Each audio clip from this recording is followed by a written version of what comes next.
अथर्ववेदे पञ्चमाष्टके तृतीयोऽध्यायः। उग्रो यज्ञे वीर्यायस्वधावाञ्चक्रिरपो नर्यो यत्करिष्यन् जग्भिर्युवा नृषतनमवोभिस्त्राता न इन्द्र एन सोमहश्चित् हन्ता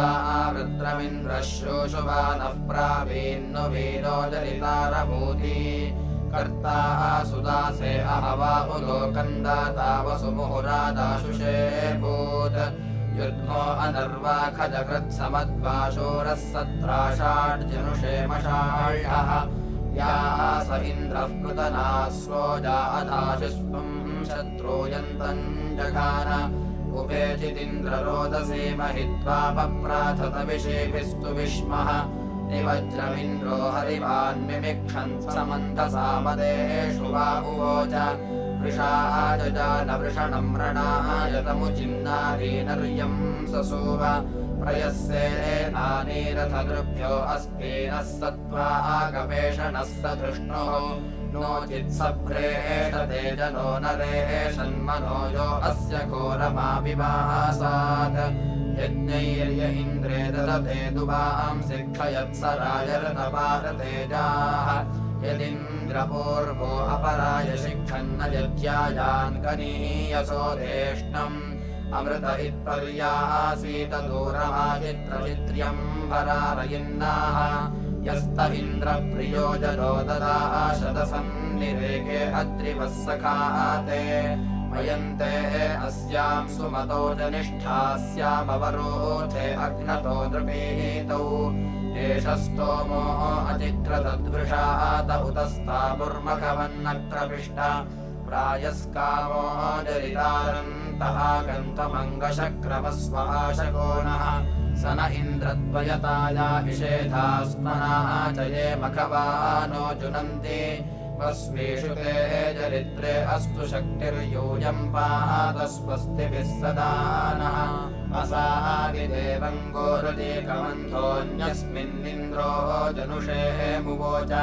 गोधामसि त्वा हर्यश्वयज्ञैर्गोधानस्तोममन्थसोमदेषु प्रयन्ति यज्ञम् विपयन्ति बर्हिः सोममादो विदथे रुद्रवाचः युभ्रियन्ते यशसो गृभादा दूर उपब्दो वृषणो दृशाचाः त्वमिन्द्रस्रवितवा अपस्कः परिष्ठिता अहिनाशूरपूर्वीः त्वद्वा वक्रे रथ्यो ओनते नारेजम् ते विश्वा कृत्रिमाणि भीषा भीमो विवेशायुधेभिरेषामपांसि विश्वानर्याणि विद्वान् इन्द्रः पुरोजरहृषाणो विदूथोद्विवज्रहस्तो महिना जघान न यादव इन्द्रजूजुर्नो न वन्दनाशविष्ठवेद्याभिः सशर्धतर्यो विषुणस्य दन्तोर्माशिष्णदेवा अपि गुरुरुदन्नाः अभिक्रन्त्वेन्द्रभूरधज्मन्नते विव्यम् महिमानम् रजांसि स्वेनाहि रुद्रम् शवसा जघन्थन शत्रुरन्तम् विविदत्युधाते देवाश्चित्ते असुर्याय पूर्वे नक्षत्राय ममिरे सहांसि इन्द्रो मकानि जयते विषह्येन्द्रम् वाजस्य जोवन्तसातौ कीरिश्चिद्यत्वामवसे जुहावेशानमिन्द्रसौभगस्य भूरेः अवो बभूथ शतमूते अस्मे अभिक्षत्तुस्पावतो वरूता सखायस्त इन्द्र विश्वहस्याम नमो वृथासो महिनातरुद्र वन्वन्तु स्मादेव सा समीके एभिर्यो वनुषां शवांसि स न इन्द्रत्वयताया इषेधास्मना च ये मघवानो जुनन्ति वस्वेषु ते चरित्रे अस्तु शक्तिर्यूयम् पात स्वस्तिभिः सदा नः पिबासोपमिन्द्रमन्दतुत्पायन्ते सुषावहर्यश्वाद्रीः सोतुर्बाहुभ्याम् सुयतो नार्वा यस्ते मदो युज्यश्चारुरस्ति येन वृत्राणि हर्यश्वहंसि सत्त्वामिन्द्रप्रभुव सोममत्तु बोधासु मे मघवन्वाच मे माय्यान्ते वसिष्ठो अर्चति प्रशस्तिम् इमा ब्रह्मसधमादे जुषस्व श्रुतेहवम् विपिपानस्याद्रेर्बोधा विप्रस्यार्चतो मनीषाम् कृष्वादुवांस्यन्तमासजेमा न ते गिरो अभिमृश्येतुरस्य न सुष्टुतिमसूर्यस्य विद्वान् सदा ते नामस्व यशो विवग्मि भूरिहिते सवनामानुषेषु भूरिमनीषी हवते त्वामित मारे अस्मन्मघवञ्ज्योग्राः तुभ्येदिमा सवनाशूरविश्वा तुभ्यम् ब्रह्माणिवर्धना कृणोमि त्वन्द्रुभिर्हव्यो विश्वदासे नो चिन्नुते मन्यमानस्य तस्मोदश्नुवन्ति महिमानमुग्र न वीर्यमिन्द्रते न राधाः ये च पूर्वर्षयो ये च रोत्ना इन्द्रब्रह्माणि जनयन्त विप्राः अस्मे ते सन्तु सख्या शिवानि यूयम् पात स्वस्तिभिः सदा नः उदु ब्रह्माण्यैरतश्रवस्येन्द्रम् समर्ये महया वसिष्ठ आयो विश्वानि शवसा ततानोपश्रोताप ईवतो वचांसि अयामि घोष इन्द्रदेवजामि निरुध्यन्त यच्छुरुथो विवाचे न हि स्वमायुश्चिकिते जनेषु तानीदम् हांस्यति पर्ष्यस्मान् विजयरथम् गवेषणम् हरिभ्यामुपब्रह्माणि जुजुषाणमस्थुः विवादिष्टस्य रोदसी महित्वेन्द्रो वृत्राण्यप्रतीजखन्वान् आपश्चिद्विप्युस्तर्यो नगावो नक्षन्द्रुतञ्जलितारस्त इन्द्र याहि वायुर्न नियुतो नो अच्छात्वम् हितेभिर्दयसे विवाजान् ते त्वामदाः इन्द्रमादयन्तु शुष्मिणन्तु विराधसञ्चरित्रे एको देवत्रादयसे हिमर्तानस्मिञ्छोरसवने मादयस्व एवेदिन्द्रम् वृषणम् वज्रबाहुम् वसिष्ठासो अभ्यर्चन्त्यर्कैः सरस्तुतो वीरवद्धातु गोमध्योऽयम् पात स्वस्तिभिः सदा नः यो निष्ठ इन्द्रसदने अकारितमातृभिः पुरुहूतप्रयाहि असो यथा नो पितावृते च ततो वसूनिममदश्च सोमैः प्रभीतन्ते मन इन्द्रद्विपरः सुतः सोमः परिषिक्ता मधूनि विसृष्टतेना भरते सुवृत्तिरियमिन्द्रम् जोहुपति मनीषा आनो दिवः पृथिव्या रजेशन्निदम् बर्हिः सोमपेयाजयाहि वहन्तु त्वा हरयो भद्र्यम् च माङ्गूषमच्छाः तव सम्मदाय आनो विश्वाभिरूतिभिः सजोषा ब्रह्मजुषाणो हर्यश्वयाहि वरे वृजत्स्थविरेभिः सुशिप्रास्मे दधद्वृषणम् शुष्ममिन्द्र एष स्तोमो मह उग्राय वाहे तुरीवाद्यो न वाजयन् लतायि इन्द्रत्वायमर्क एष्टे वसूनाम् दिवे वद्यामधिनः श्रोमतन्धाः देवान इन्द्रवार्यस्य पूर्तिप्रते महीम् सुमतिम् वे विदाम इषम् चिन्वमघवद्भ्यः सुवीरायूयम् पात स्वस्तिभिः सदा नः आते मह इन्द्रोऽत्युग्रसमन्यवो यत्समरन्तसेनाः पदादिर्युन्नर्यस्य बाह्वोर्मा देवनो विश्वध्र्या अग्निचारेत दुर्ग इन्द्रश्नचिह्यमित्रानभियेनो मर्ताः सो अमन्ति आरेतम् शंसम् कृणुहि निरित्सोरानो भरसम्भरणम् वसूनाम् शतन्ते शिप्रिन्नोतयः सुदासे सहस्रम् शंसाः उतरातिरस्तु यहि वधर्वनुषो मर्त्यस्यास्मेद्युम्नमधिरत्नम् च तेहि त्वावतो हीन्द्रक्रत्वे अस्मित्वावतो विदुःशूररातौ विश्वेदहानितविषीम उग्रङ्गोकः कृणुष्व हरिवो नमर्थेः उत्साहेते हर्यश्वाय शूषमिन्द्रे सहो देवजूतमियानाः सत्राकृति सुहनाः शूररुद्रा वयन्तरुद्राः सनुयामवाजम् एवान इन्द्रवार्यस्य पूर्तिप्रते महीम् सुमतिम् वे विदाम इषम् पिन्ममघवद्भ्यः सुवीरायूयम् पात स्वस्तिभिः सदा नः न सोम इन्द्रमसुतो ममादना ब्रह्माणो मघवानम् सुतासाः तस्माः उक्तम् जनये यज्जुजोषम् नृपन्नवेय शृणवद्यथा नः उक्थ उक्थे सोम इन्द्रम् ममादनीथे नीथे मघवानम् सुतासाः यदि हिंसबाधः पितरन्न पुत्राः समानदक्षा अवसेहवन्ते चकारता कृणवन्नो न मन्यायानि ब्रुवन्ति वेधसः सुतेषु जनेरिपपतिरेकः समानो निमामृजे पुर इन्द्रस्सु सर्वाः एवातमाहुरुत शृण्व इन्द्र एको विभक्तातरणिर्मखानाम् मिथस्तुरहूतयो यस्य पूर्वीरस्मे भद्राणि षष्ठत प्रियाणि एवावसिष्ठ इन्द्रमूतयेर्वृष्टीनाम् वृषभम् स्वते गृणाति सहस्रिण उपनो माहि वाजाहम् यूयम् पात स्वस्तिभिः सदा नः इन्द्रन्नरो नेमथिताः पन्ते यत्पार्यायुनजते धियस्ताः शूरो नृषा आताशवसश्च कान आगोमतिव्रते भजात्पन्नाः य इन्द्रशुष्मो मघवन्ते अस्ति शिक्षा सखिभ्यः पुरोहोतदर्भ्याः त्वम् हि दृढामघवन्विचेता अपावृथिपरिवृतन्नराधाः इन्द्रो राजा जगतश्चर्षणीनामधिक्षमिविषुरूपय्यदस्ति ततो ददाति दाशुषे वसो निजो दद्रात उपस्तुतश्चिदर्वाक् नोचिन्न इन्द्रो मखवासहोति दानो वाजन्नियमतेन ऊति अनो नाजस्य दक्षिणा पीपाय वामन्द्रभ्यो अभिमेता सखिभ्यः नो इन्द्रराजे परिवस्कृतेन आदे मनो ववृद्याममखाय गोमदश्वा भद्रथवद्यन्तो यूयम् पात स्वस्तिभिः सदा नः ब्रह्माण इन्द्रोपयाहि विद्वानर्वाञ्जस्ते हरयः सन्तु युक्ताः विश्वे चिद्धित्वा विहवन्तमर्ताः अस्माकमिच्छृणु हि विश्वमिन्व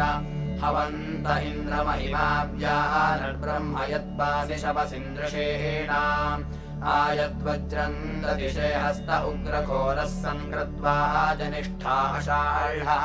तव प्रणीतीन्द्रजोहुवानान् संयन्द्रन्न रोदसे निनेथ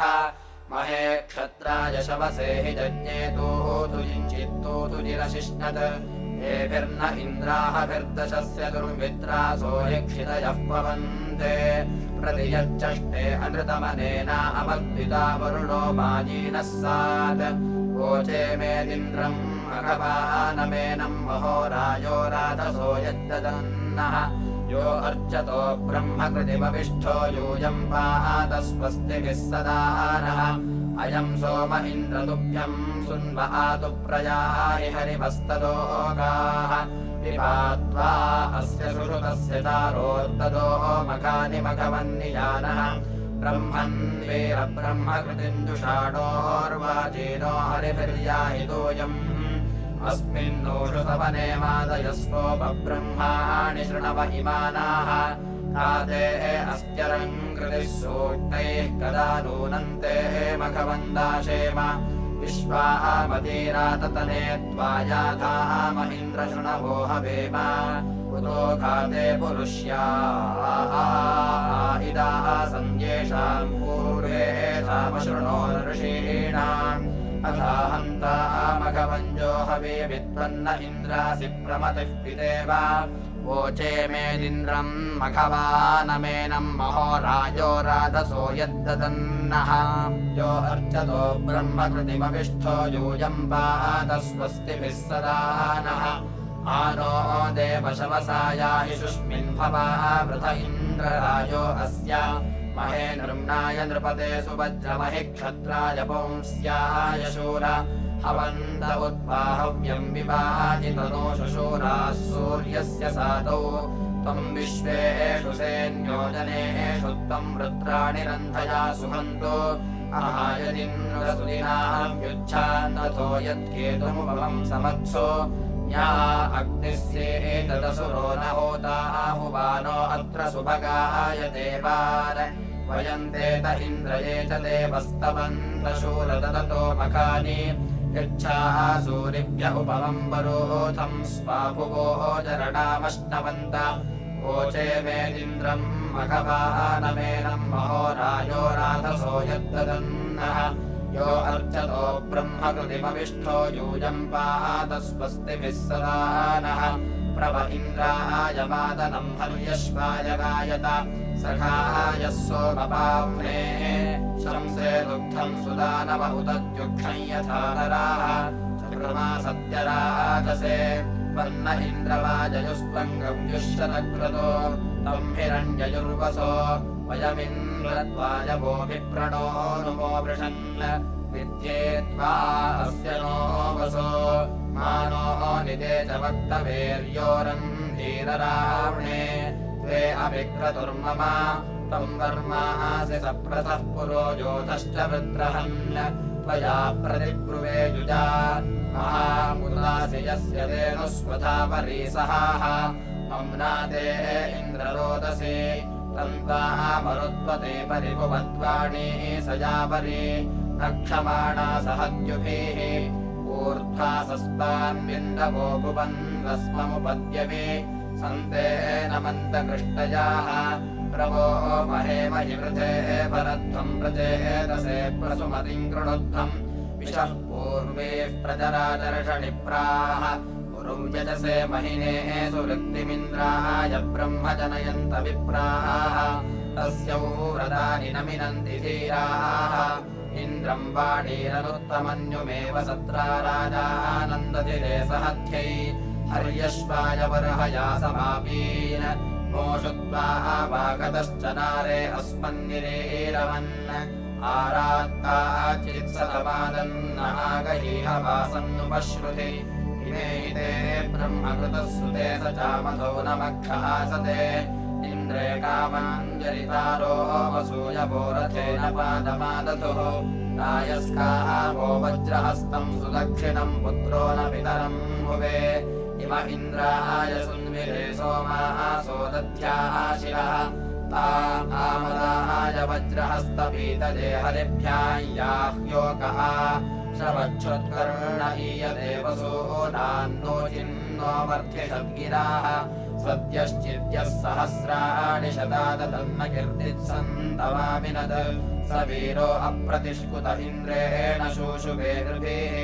यस्ते गभीरा सवनानि वृत्रहन्तु नोद्या च धावति भवावरोधम् मघवन्नभो नान्यत्समजासि शर्धतः विद्वा तस्य वेदनम् भजे मह्यादूडाशो परागयम्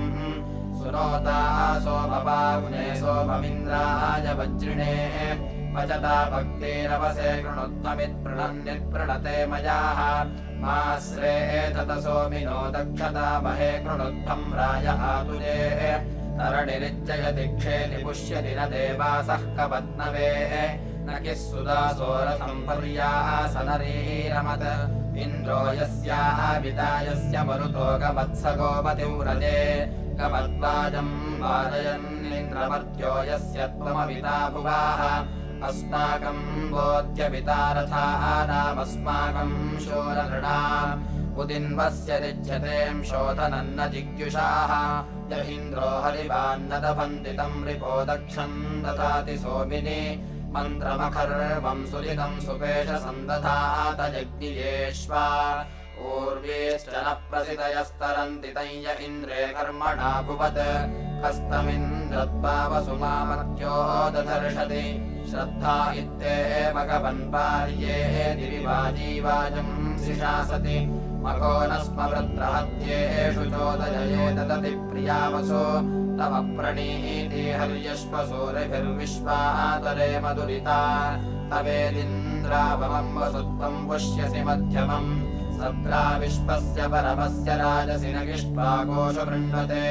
तम् विश्वस्य धनदा असि श्रुतो य ईम् भवन्त्याजयाः तवायम् विश्वः पुरोहोतपार्थिवो वस्युर्नामभिक्षते यदिन्द्रयावतस्त्वमेतावदहमीशीय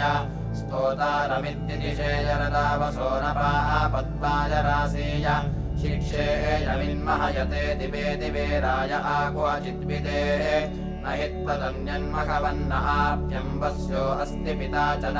तरणिरिच्छिषा सति वाजम् पुरम् जायुजा आव इन्द्रम् पुरुहूतन्न मे गिरा विन्दष्टेव सुध्रुवम् न तुष्टुते मर्त्यो विन्दते वसुनस्रेदन्तम् रयिर्नशत् सुशक्तिरिन्मखबन्धुभ्यम् मावते देष्णै यत्पार्ये दिवि अभिद्वा शूरनो नुमो दुग्धा इव तेन वाह ईशानमस्य जगतः स्वर्दृशमीशानमिन्द्रतस्थुषाः तद्वावाङ्गन्यो दिव्यो न पार्थिवो न जातो न जनिष्यते अश्वायन्तो मघवन्निन्द्रवादिनो गव्यन्तस्त्वाहवामहे अभीषतस्तदा परेन्द्रज्यायः कनीयसः रोवसुर्हि मघवन्त्सनादसि परे परे च हव्याः पराणुदस्त्वमघवन्नमित्रान् सुवेदानो वसूकृति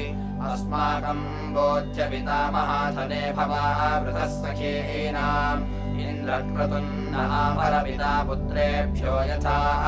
शिक्षाणो अस्मिन् पुरोहतया बलिजीवाज्योतिरशीमहे मानो अज्ञाता वृजनादुराध्यो ओपाशिवासो अवक्रमुः त्वया वयम् प्रवतः शश्वतीरपोतिशूरतरामसि श्वित्यञ्चो मा दक्षिणतस्कपर्दाधियम् जिन्वासो अभिप्रमन्दुः उत्तिष्ठन् वोचे परिपरिषो नृमे दूरादवितवे वसिष्ठाः दूरादिन्द्रमनयन्नासुतेन तिरो वैशन्तमतिपाण्डमुग्रम् पाशद्युम्नस्य वायतस्य सोमात्सुतादिन्द्रो वृणीता वसिष्ठान् एवेन्नुकम् सिन्धुमेभिस्तदा एवेन्नुकम् हेन मेभिर्जघान एवेन्नुकम् दाशराज्ञे सुधा सम्प्रापदिन्द्रो ब्रह्मणावो वसिष्ठाः जुष्टेन रो ब्रह्मणावः पितॄणामक्षमम् यजन्न किलारिषाथ यच्छक्वरेषु बृहदारवेणेन्द्रेषु स्ममदधाता वसिष्ठाः उद्यामिवेत्कृष्णयो नाथितासोदीथयुर्दाशराज्ञे वृतासाः वसिष्ठस्य स्तुवत इन्द्रो अश्रो दुरुन्द्रुत्सुभ्यो अकृणोतु लोकम् दण्डा इवेद्गो अजनासः सम्परिच्छिन्ना भरता अर्भकासाः अभवच्च पुर एता वसिष्ठ आदितृत्सो नाम्बिशो अप्रथन्त त्रयः कृण्वन्ति भुवनेषु रेतस्तिस्रः प्रजा आर्या ज्योतिरग्राः त्रयो कर्मास उषसं सजन्ते सर्वाम् इद्वाम् अनुविदुर्वसिष्ठाः सूर्यस्येव वक्षथो ज्योतिरेषाम् समुद्रस्येव महिमा गभीरः वातस्येव प्रजवो नान्येन स्तोमो वसिष्ठा अन्वेतवेवः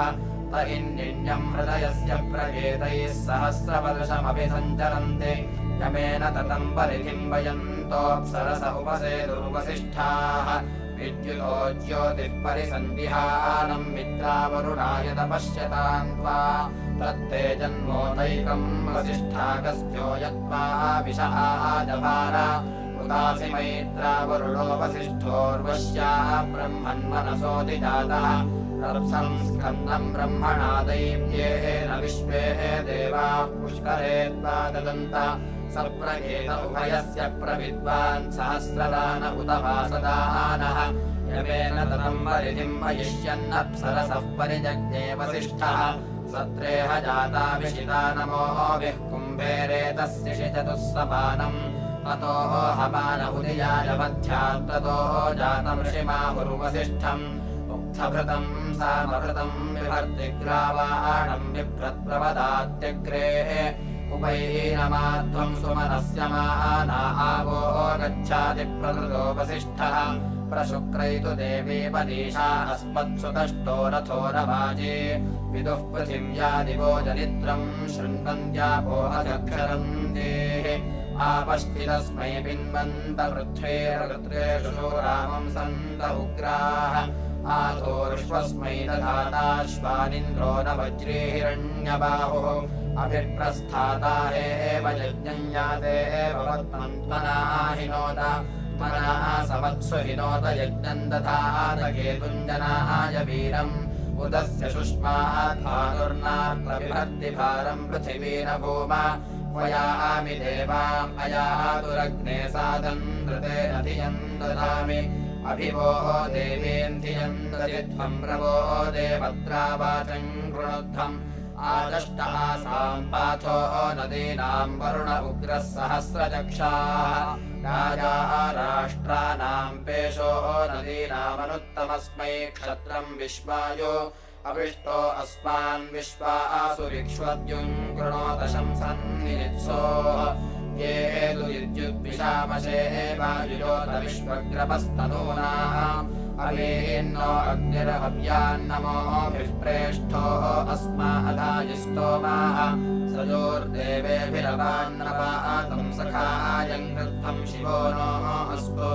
अब्जामुग्धैरहिम् गृणीषे बुद्धे नदीनाम् रजस्वषेदन् मानो हिर्बुद्ध्यो ऋषेधान्मा यज्ञो अस्य श्रिगधृतायोः उत न एषु दुःश्रवो दुःप्ररायेयन्तु शर्धन्तो अर्यः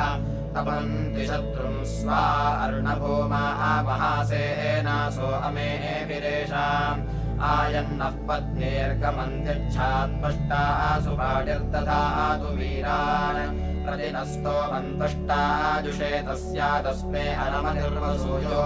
तानो रासन्द्रादिशाचो वसून्या रोदसे वरुणानि शृणोतु वरोत्रेभिः सुशरणो नो अस्तुत्पष्टासु तत्रोऽपि दधातु राजाः तन्नो राजः पर्वतास्तन्न आपस्तद्रादिशा च ओषधीरुतद्यौः वनस्पतिभिः पृथिवी सजोषाः उभे रोदसी परिपासतो नः अनुतदुर्वीरोदसी जिहाता मरुत्युक्षो वरुण इन्द्रसखा अनुविश्वे मरुतो ये सहासो रायस्यामतरुणम् धियध्यैः तन्न इन्द्रो वरुणो मित्रो अग्निराप ओषधीर्वनिनो जुषन्त शर्मन् स्याम मरुतामुपस्थे यूयम् पात स्वस्तिभिः सदा नः शन्न इन्द्राग्ने भवतामवोभिः शन्न इन्द्रा वरुणा रातहूया शमिन्द्रा सोमाः सुविताय संयोः शन्न इन्द्रा पूषणा वाजसातौ शन्नो भगः शमुनः शंसो अस्तु शन्नः पुरन्तिः शमुसन्तु रायाः शन्नः सत्यस्य सुयमस्य शंसः शन्नो अर्यमा पुरुजातो अस्तु शन्नो धाता शमुधर्तानो अस्तु शन्न पुरुजे भवतु स्वधाभिः शम्रोदसे बृहति शन्नो अदृश्यन्नो देवानाम् सुहवानि सन्तु शन्नो अग्निर्ज्योतिरनीको अस्तु शन्नो मित्रावरुणावश्विनाशम् शन्नः सुकृताम् सुकृतानि सन्तु शन्न इशिरो अभिवातु वाताः शन्नोऽद्यावाः पृथिवी पूर्वहूतौ शमन्तरिक्षम् दृशयेनो अस्तु शन्न ओषधेर्वनिनो भवन्तु शन्नो रजसस्पतिरस्तु जिष्णुः शन्न इन्द्रो वसुभिर्देवो अस्तु शमादित्येभिर्वरुणः सुशंसाः शन्नो रुद्रो रुद्रेभिर्जलाशः शन्नः स्पष्टाज्ञाभिरिह शृणोतु शन्नः सोमो भवतु ब्रह्म शन्नः शन्नोऽग्रावाणः शमुसन्तु यज्ञाः शन्नः स्वरोणाम् वितयो भवन्तु शन्नः प्रस्वा अश्शम्वस्तु वेदीः शन्नः सूर्य उरुदक्षा उदेतु शन्नश्चतस्रः प्रदिशो भवन्तु शन्नः पर्वताध्रुवयो भवन्तु शन्नः सिन्धवः शमुसन्तापाः शन्नो अरितिर्भवतु रदेभिः शन्नो भवन्तु मरुतः स्वर्गाः शन्नो विष्णुः शमुपूषानो अस्तु शन्नो पवित्रम् शंवस्तु वायुः शन्नो देवः सवितात्रायमाणः शन्नो भवन्तूषसो विभातीः शन्नः पर्जन्यो भवतु प्रजाभ्यः शन्नः क्षेत्रस्य पतिरस्तु शम्भुः शन्नो देवा विश्वदेवा भवन्तु शं सरस्वती सहतीभिरस्तु शमभिषाचः शमुरातिशाचः शन्नो दिव्याः पार्थिवाः शन्नो अप्याः शन्नः सत्यस्य पतयो भवन्तु शन्नो अर्वन्तः शमुसन्तु गावाः शन्न ऋभवः सुकृतः सुहस्ताः शन्नो भवन्तु पितरो हवेषु शन्नो अद एकपाद्देवो अस्तु शन्नो हिर्बुद्ध्याः शं समुद्रः शन्नो अपान्नपाद्रेरुरस्तु शन्नः पृष्टिर्भवतु देवगोपा आदित्या रुद्रावसवो जुषन्तेनं ब्रह्म प्रियमाणं नवीयः शृण्वन्तु नो दिव्याः पार्थिवासो गोजाता उत ये यज्ञियासः ये देवानां यज्ञियाः प्रजानां मनोर्यजत्रा अमृताः ऋतज्ञाः तेनो रासन्तामुरुगाय मध्य यूयं पात स्वस्तिभिः सदा नः शम्भतीः पारयन्त्येते तं पृच्छन्ति वचो युजाः अभ्यारन्तं यमाके तुय्य एवेदमिति ब्रवन् भासाके तुं परिस्मृतं भारतेर्ब्रह्मवर्धनेः सञ्जानानामहे माताय एवेदमिति ब्रवत् इन्द्रस्तं किं विभुं प्रभुं भानुनेयं सरस्वतीम् येन सूर्यवरोचयत्येनेमे रोदसी उभे युषस्वाग्ने अङ्गिरः काण्वं मेध्यातिथिम् मात्वा सोमस्य वर्बृहत्सुतस्य मधुमत्तमः तमग्ने अङ्गिरः शोचस्वदेव वीतमः आशन्तमशन्तमाभिरभिष्टिभिः शान्तिः स्वस्तिमकुर्वत शन्नः खनिकृतद्देवः पर्जन्यो अभिवर्षतु शन्नोऽद्यावाः पृथिवी सम्प्रजाभ्यः शन्न एतिद्विपदे चतुष्पदे इति पञ्चमाष्टके तृतीयोऽध्यायः।